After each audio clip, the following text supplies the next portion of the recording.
E aí a gente consegue entender que, na verdade, a crítica apresentada aqui na matéria feita pela Carolina Brígido, ela diz que a pressão do STF e da Polícia Federal contra a PGR não se dá em um conluio, como acontecia na Operação Lava Jato entre Moro e Dallagnol. Ao contrário, a quantidade de provas que a Polícia Federal tem reunido, no caso dos cartões de vacinação falsos e no caso dos roubos de joias ali do Estado brasileiro, que foram vendidas inclusive em outros países, faria com que, em tese, o Paulo Gonet se apressasse a apresentar essa denúncia, porque não dá para poder justificar um atraso em um pedido de denúncia contra o Bolsonaro com a quantidade robusta de materialidade dos crimes que ele teria cometido. Ainda existe, inclusive, também, de acordo com a própria matéria da Carolina Brígido no UOL, a possibilidade de, já nos próximos dias, a Polícia Federal também encerrar o relatório que está sendo produzido no caso da tentativa de golpe de Estado do 8 de janeiro de 2023, onde se pedirá também o indiciamento do Bolsonaro. Tudo isso estaria sendo feito para que a Procuradoria-Geral da República atuasse dentro da lei e não fazendo cálculos políticos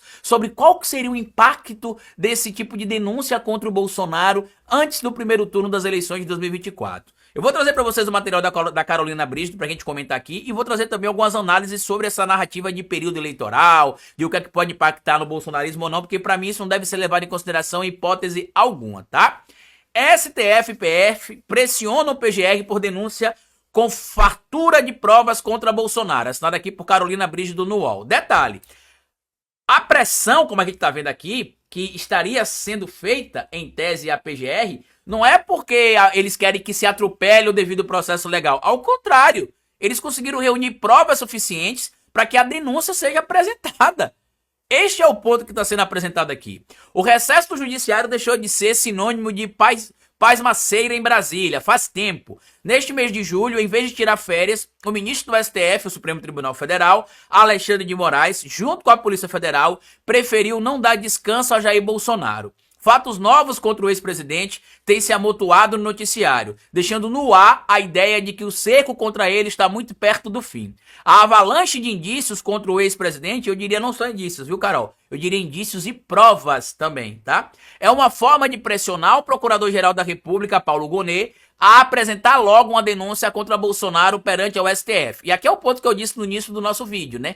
Que a pressão que a polícia estaria dando no Paulo Gonet não é para que ele deixe de fazer o trabalho dele. Ao contrário, a polícia está falando, bora, Paulo Gonet, a gente está fazendo nosso trabalho. O que é que você quer mais? Você pediu para a gente fazer as diligências que a gente fez, a justiça pediu para a gente fazer as diligências que a gente fez, no caso lá envolvendo as vacinas, em outros casos. O que é que estaria supostamente faltando aqui, Paulo Gonet? Para que você apresente a denúncia contra o Bolsonaro, que inclusive pode trazer um ponto de vista diferente daquilo que você imaginaria que aconteceria caso a Polícia Federal não fizesse o trabalho dela. A gente não está pedindo para você fazer algo fora da lei, ao contrário. A gente está mostrando aqui, ó, tudo que foi pedido para a polícia fez. Agora falta a Justiça, né, através ali primeiro da Procuradoria-Geral da República e o STF fazerem a parte dele.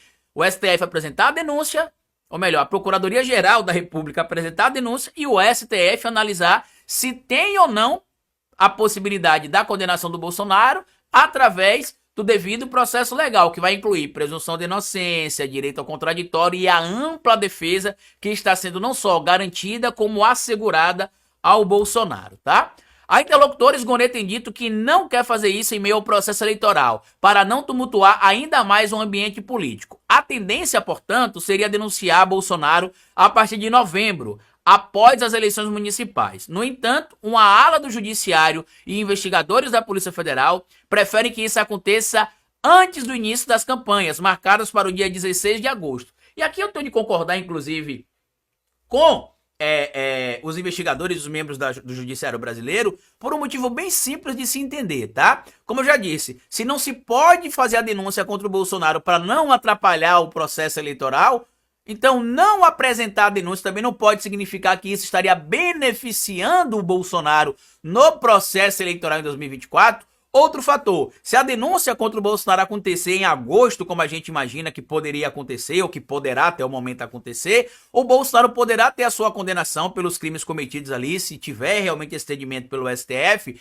entre o final de 2024 e primeiro semestre de 2025. Caso a denúncia contra o Bolsonaro só seja realmente apresentada em novembro, aí a gente vai ter ali, inclusive, o recesso do judiciário acontecendo já em dezembro, o retorno só em fevereiro, e aí o que, é que vai acabar acontecendo, Carlito? O Bolsonaro, provavelmente, se condenado, só será condenado não mais até o final do primeiro semestre de 2025, mas sim provavelmente no início do primeiro semestre de 2026. E aí, a narrativa de perseguido político, que ele já vem encampando, inclusive, desde este momento agora, vai tentar ser colada de novo pelo Bolsonaro.